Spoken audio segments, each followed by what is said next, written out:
So you never wanted a regular type life, right? The fuck is that? Barbecues and ball games? Just regular type life, like your life? My life? No, my life. No, my life's a disaster zone. I got a stepdaughter so fucked up because her real father's this large type asshole. I got a wife. We're passing each other on the downslope of a marriage, my third, because I spend all my time chasing guys like you around the block. That's my life. Los Angeles, a place in which no one knows each other, where people travel in cars to various dislocated cities and towns. They arrive from other locations, transplants who have no connection to the surrounding area and no need to get to know it. There is no requirement of closeness or intimacy. Individuals tend to leave just as easily as they come. It's the perfect place for people who fear commitment. People like Vincent Hanna and Neil McCauley from the film Heat. Vincent is an LAPD lieutenant whose job requires all of his attention, focus, and energy. He has long been in a profession in which free time for himself is a rarity, and quality time with others is just as scarce. He is just available enough for intercourse with his wife, but is often not as open for chatting or post-sex coffee. Justine is Vincent's third wife, and based on the current problems in their marriage, he doesn't seem to have learned much over the years. We see the ways that marital issues have led Justine to self-medication and an ever-increasing exhaustion resulting from failed attempts at connection. I made dinner for us 4 hours ago.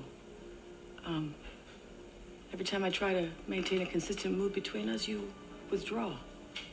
Justine has begun to understand that Vincent is only available when he wants to be, almost as if he has designed his life in a particular way so that he can avoid moments that come along with commitment.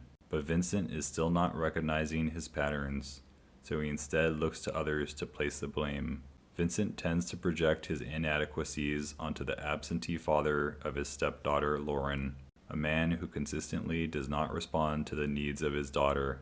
Meanwhile, Vincent continues to neglect his wife by skipping planned dates and arriving to dinner hours late. It's easy for him to notice the timber in his neighbor's eyes rather than see that which is in his own.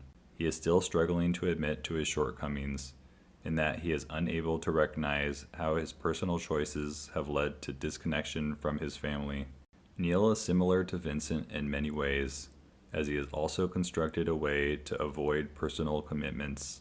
He lives in a beautiful seaside condo that he shares with no one, containing a coffee maker, a smattering of dishes, and a couple couches. Neil goes from job to job, taking on whatever is handed over to him by his moving man Nate. He is working independently and deciding things as he goes. The crew he works with is consistent, but it is likely that even these individuals are switched out or dropped when needed.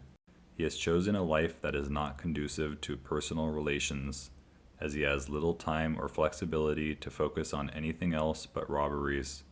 His work is emotionally and intellectually consuming, spending much of his days and nights staking out the next hit, seeking out revenge on those who have wronged him, and making his way towards larger and larger paydays. When Neil initially meets an interested Edie, he is defensive and on guard.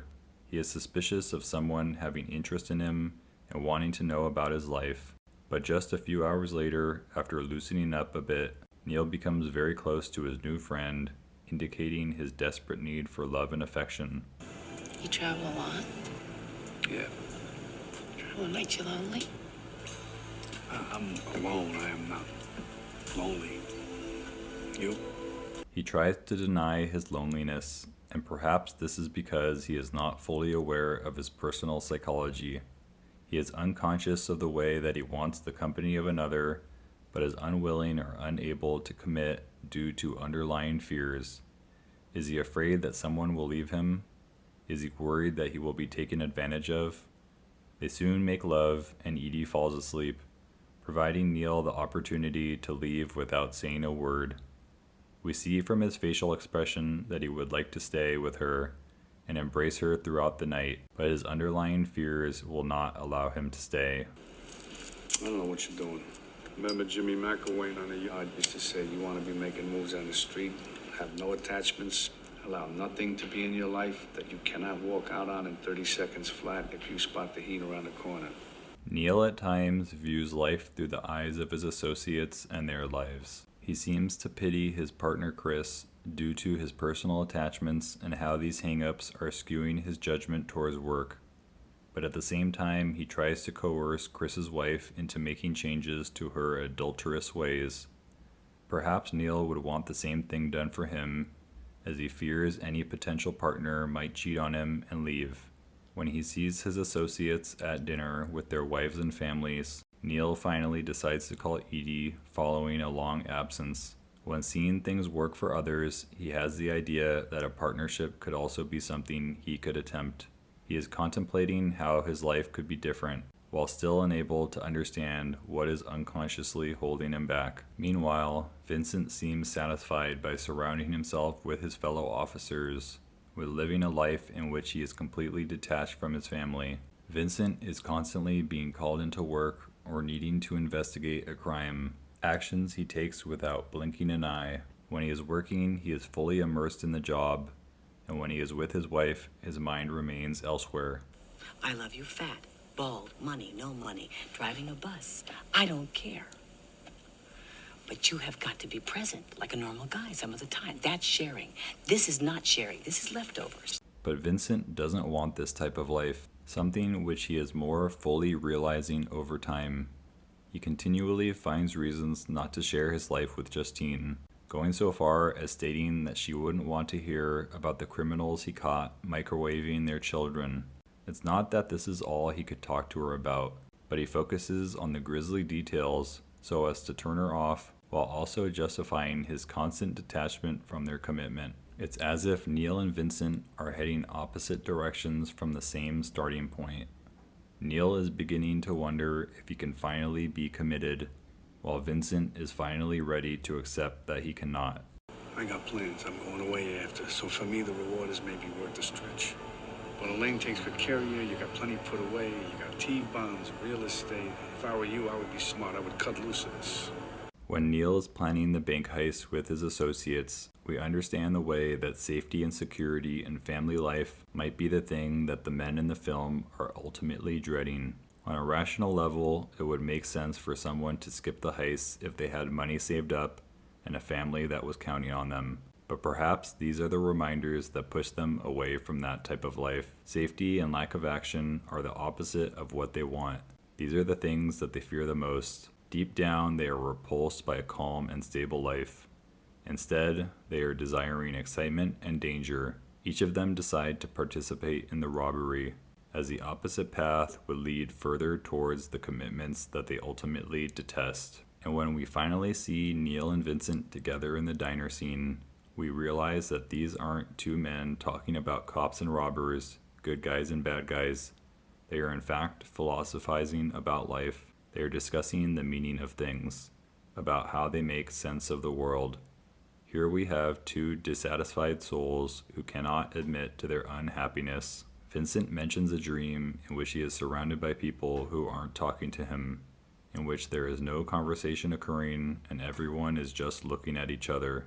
Neil also mentions a dream in which he is drowning and that he needs to wake up so that he doesn't die. Both dreams symbolize someone being trapped in an uncomfortable situation that they can't escape, and perhaps each of them will interpret these dreams as a warning about relationships and commitment being the things that are keeping them trapped in life. But the true interpretation should be that their persistence towards work and career is what is furthering their path towards drowning and lack of conversation. I don't even know what I'm doing anymore. All I know is there's no point in me going anywhere anymore. I'm just gonna be alone. And while Vincent is on the verge of ending his third marriage and being more convinced of his lack of need for others, Neil is coming to different realizations that his life may not matter much without a person to share things with. Vincent is ready to move on from his wife, and even after his stepdaughter attempts suicide, he remains steadfast in his approach that his marriage cannot be repaired. Vincent has become more conscious of who he is and what he is doing in life, as he is no longer willing to lie to himself about relationships. Meanwhile, Neil talks about plans to go to Fiji in the future, but what will it matter if he goes alone? He has started to think that life could be better and that he could be a good man to a woman. He is no longer seeing the reality of his life and how he has been unable to commit for much of it. Neil is getting ready to reverse his mind state and make plans to involve Edie in his long-term life plan. At the same time, he has made all the right moves to evade the police and lose his tail. Vincent is convinced that Neil is already gone, viewing events through the lens of a man who is fully uncommitted and ready to leave whenever it is required. What is it? Nothing. I'm free. But when Neil is going to the airport, he admits to being home free. And although this notion may be calming for most people, it instead seems to create mixed emotions. Perhaps it's the idea that everything is finally working out, and that from this point forward it will only be safety, security, and commitment involved in his life. But that is the kind of life that is least desired, as being comfortable and normal is different and frightening. So he decides to reverse course at the last second and head to the hotel to kill Wayne Grove. Although he may think his motives are solely driven by revenge, the underlying motivation is self-sabotage and a way to avoid the looming commitment with Edie. After killing Wayne Grove, Neil attempts to go back to the car with Edie, but he must leave as soon as he sees Vincent. We see a similar look on Neil's face as when he left Edie's bedroom earlier in the film. It is the look of a man who thinks he knows what he wants in life, of someone whose dream is just out of hand's reach. But the only thing he is about to miss is the literal dream or idea of being with this woman. It is only what he has built in his head, and this may ultimately be the best thing for Neil, as attempting to turn their relationship into a reality would involve being vulnerable, caring, and close to another, qualities that he has never worked towards or developed. Just as the film opens in a city that is disparate, lonely, and isolated, the film ends in a similar setting of an airfield at the airport, a place which affords the chance for people to leave others at the drop of a hat and to continue lives of desperate searching. Vincent and Neil play a game of cat and mouse in the field, replicating the games that they have played with women for much of their lives. And during this game, they always maintain their physical distance from each other, the same way that they could never maintain closeness in relationships. I told you I'm never going back. And although we can interpret this statement as meaning Neil does not want to return to prison, we could also see it as meaning that he never wanted to return to a committed relationship. Vincent can empathize with these sentiments, as he has just recently decided that he will take the same path. He will also avoid the commitments that he had always thought he wanted. But Vincent was able to make this realization sooner than Neil, the critical reason for Neil's death and Vincent's victory. Prior to Neil's death, he reaches out his hand to Vincent for one final human embrace. They hold hands momentarily before letting go of each other. A moment is enough for each of these men, and the film ends with them seen side by side, each of them alone in the world and without the attachments that accompany a commitment to another. This concludes this video on the psychology of heat. Please watch my other videos on other TV and film characters if you enjoyed this video. Thank you for watching.